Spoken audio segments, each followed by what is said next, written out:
মাথায় কতকগুলি তথ্য ঢুকানো হইল, সারা জীবন হজম হইল না, অসম্বদ্ধভাবে মাথায় ঘুরিতে লাগিল। ইহাকে শিক্ষা বলে না। বিভিন্ন ভাবকে এমনভাবে নিজের করিয়া লইতে হইবে যাহাতে আমাদের জীবন গঠিত হয়, যাহাতে মানুষ তৈরি হয়, চরিত্র গঠিত হয়। যদি তোমরা 5টি ভাব হজম করিয়া জীবন ও চরিত্র ওইভাবে গঠন করিতে পারো, তবে যে ব্যক্তি একটি গ্রন্থাগারের সবগুলো বই মুখস্থ করিয়াছে, তাহা অপেক্ষা তোমাদের অধিক শিক্ষা হইয়াছে বলিতে হইবে। বিদ্যা শিক্ষা কাকে বলি? বই পড়া? না। নানাবিধ জ্ঞান অর্জন? তাও নয়। যে শিক্ষা দ্বারা এই ইচ্ছাশক্তির বেগ ও স্ফূর্তি নিজের আয়ত্তাধীন ও সফলকাম হয়, তাহাই শিক্ষা।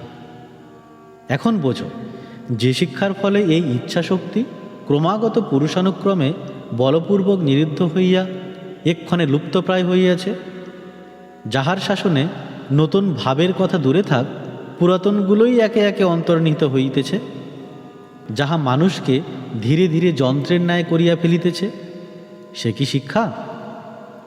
মনকে রাশি রাশি তথ্য দিয়া ভরিয়া রাখার নাম শিক্ষা নয়।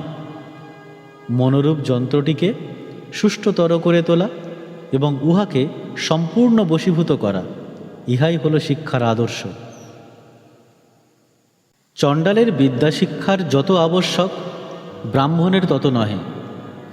যদি ব্রাহ্মণের ছেলের 1জন শিক্ষকের প্রয়োজন হয়, তাহলে চণ্ডালের ছেলের 10 জন শিক্ষকের প্রয়োজন। কারণ প্রকৃতি যাকে স্বভাবত প্রখর করেনি, তাকে অধিকতর সাহায্য করতে হবে। তেলা মাথায় তেল দেওয়া তো পাগলের কর্ম। দেশে কি মানুষ আছে ও শ্মশানপুরী? যদি লোয়ার ক্লাসদের এডুকেশন দিতে পারো, তাহলে উপায় হতে পারে। জ্ঞান বলের চেয়ে বড় বল আর কি আছে?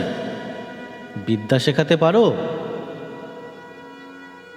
কেবল শিক্ষা শিক্ষা শিক্ষা।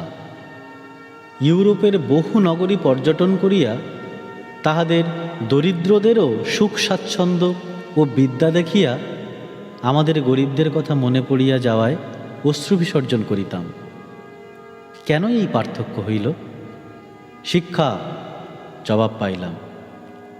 শিক্ষা বলে আত্মপ্রত্যয়, আত্মপ্রত্যয় বলে অন্তর্নিহিত ব্রহ্ম জাগিয়া উঠিতেছেন, আর আমাদের ক্রমেই তিনি সংকুচিত হইতেছেন।